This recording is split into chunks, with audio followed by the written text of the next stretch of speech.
அன்பிற்கினிய நண்பர்களே, இன்று தேடிப்பிடித்து படித்த கவிதை வரிசையிலே ஒரு சிறிய அழகான ஆங்கில கவிதை ஒன்றை பார்க்கவிருக்கிறோம்.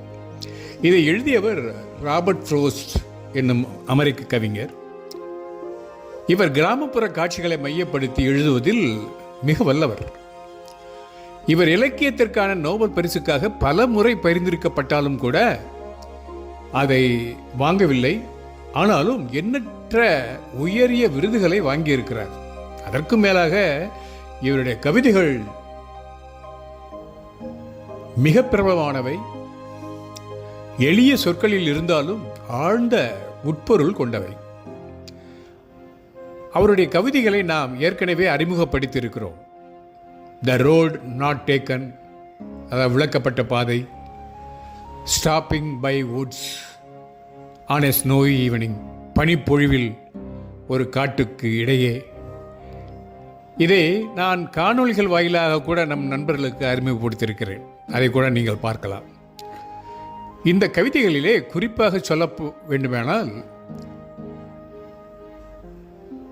பிரதமர் ஜவஹர்லால் நேரு அவர்கள் அவருடைய எழுதுபேழையில் இடம்பெற்றிருந்த, அவர் தினமும் நேசித்த ஒரு கவிதை stopping by woods on a snowy evening. அந்த பாடலின் கடைசி 4 வரிகள் நம் கண்களை கலங்க வைக்கும். அதாவது, the woods are lovely dark and deep, but I have promises to keep, and miles to go before I sleep, and miles to go before I sleep. சொன்னவர் ஜவஹர்லால் நேரு. சொன்ன காரியங்களை செய்ய இயலாமலேயே இடையிலேயே மறைந்து போனார். இந்த பாடலின் வரிகள் சொல்லும் காட்சியை பாருங்கள். காடுகள் அழகானவை, இருண்டவை, ஆழ்ந்தவை, ஏன் இன்னும் கொஞ்சம் நேரம் கூட இருந்து பார்க்கக்கூடியவைதான். ஆனால் இருக்க முடியுமா? இன்னும் எனது வாக்குறுதிகளை நிறைவேற்ற வேண்டுமே. நான் தூங்குவதற்கு முன் கடந்து செல்ல பல காத தூரம் உள்ளதே. நான் தூங்குவதற்கு முன் கடந்து செல்ல பல காத தூரம் உள்ளதே. இந்த வரிகள் லட்சியமும் தொலைநோக்கும் உள்ளவர் மனதில் உறங்காமல் நிலை பெற்றவை. ஆனால் இன்றைக்கு நாம் படிக்கப் போகும் மிக பிடித்த கவிதை மிகச் சிறியது. இப்படி கூட ஒரு கவிதை எழுத முடியுமா என்று நமக்கே வியப்பாக இருக்கும்.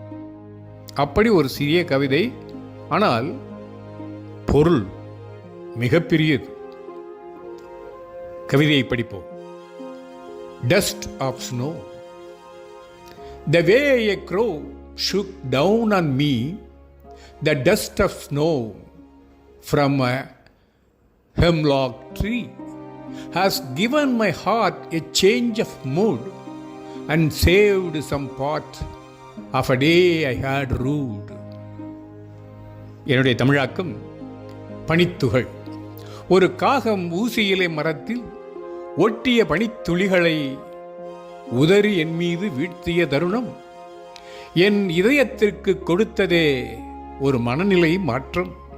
மறக்க வேண்டிய அந்த நாளின் சுவடை மாற்றி நினைவில் நிறுத்தியது. இந்த கவிதையை படிக்கும்போது முதலில் எனக்கு கூட பொருள் விளங்கவே இல்லை. இந்த கவிதையில் டஸ்ட் ஆஃப் ஸ்னோ என்றது பனித்துகள். அது விழுந்ததால் ஏற்பட்ட விளைவுதான் கருப்பொருள். ஒரு சவுக்கு மரத்தின் கீழே நடந்து போய் கொண்டிருந்த கவிஞர் மீது பனித்துகள் விழுந்தது. மேலே பார்த்தார், ஒரு காகம் உதறிவிட்டதுதான் அந்த பனித்துகள். அதன்பின் சற்றென்று மாறும் வானிலை போல அவரது மனோநிலை மாறிவிட்டதாம். சிந்திய பனித்துகள் அவர் சிந்தனை மாற்றத்திற்கு காரணம் என்கிறார். கடுப்பாய் இருந்த தன்னை வேறு உணர்ச்சிக்கு மாற்றி விட்டது என்கிறார். இதனால் கவிஞர் சொல்ல வருவது என்னவென்றால், வாழ்வில் நடக்கும் சிறு சம்பவங்கள் கூட ஒரு சிறு பொறி போல உராசி உணர்ச்சி பெருக்கெடுக்க வைக்கும், மாற்றத்திற்கு வழிவகுக்கும் என்கிறார். நம்மை அழித்து கொண்டிருக்கும் பிரச்சனைகள் கூட சற்று நேரம் மறந்து போக வைக்கும் அளவிற்கு நிகழ்வுகள் ஏற்படலாம் என்கிறார். அதனால் எந்த நிகழ்வையுமே சிறியது, பயனற்றது என உதாசீனப்படுத்தக்கூடாது என்று சொல்ல வருகிறார் கவிஞர். நாம் வெளியே போக எத்தனிக்கிறோம், இல்லை மரத்தடியில் நிற்கிறோம். அப்போது ஒரு காகம் நம் தலைமேல் எச்சமிட்டு விட்டாலோ அல்லது ஏதாவது ஒரு குப்பையை போட்டு விட்டு போய்விட்டாலோ நம் மனம் எவ்வளவு அல்லல் படும்.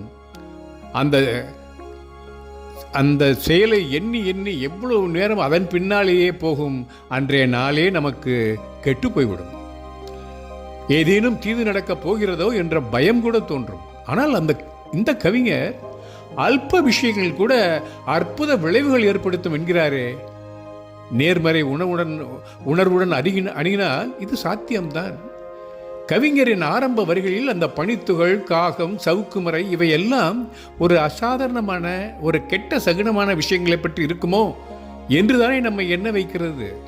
ஆனால் அதை சற்றென்று மாற்றி விடுகிறார் பாருங்கள் கவிதையின் களத்தை, கவிதையின் கருப்பொருளை. நாம் ஏதோ எதிர்பாராது நடக்கப் போகிறதோ என்று நினைத்து கொண்டிருக்கும் போது அப்படியெல்லாம் ஒன்றும் நடக்காது என்று நமது அவநம்பிக்கையிலிருந்து வெளியே கிளப்புகிறார். இதுதான் கவிதையின் சூத்திரம்.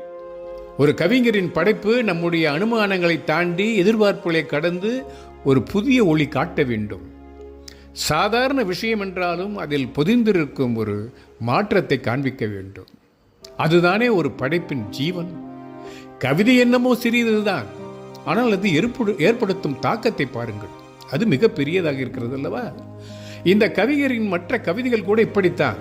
எளிய சுருக்கமான வரிகளில் மிக பெரிய விஷயங்களை நம் மனதிற்குள் திணித்து வைத்து விடுவார் இந்த கவிஞர். மீண்டும் இத்தகைய இன்னொரு அருமையான கவிதையுடன் இன்னொரு நாள் உங்களை சந்திக்கிறேன் என்று கூறி விடைபெறுகிறேன். நட்புடன் நாகராஜன். வணக்கம்.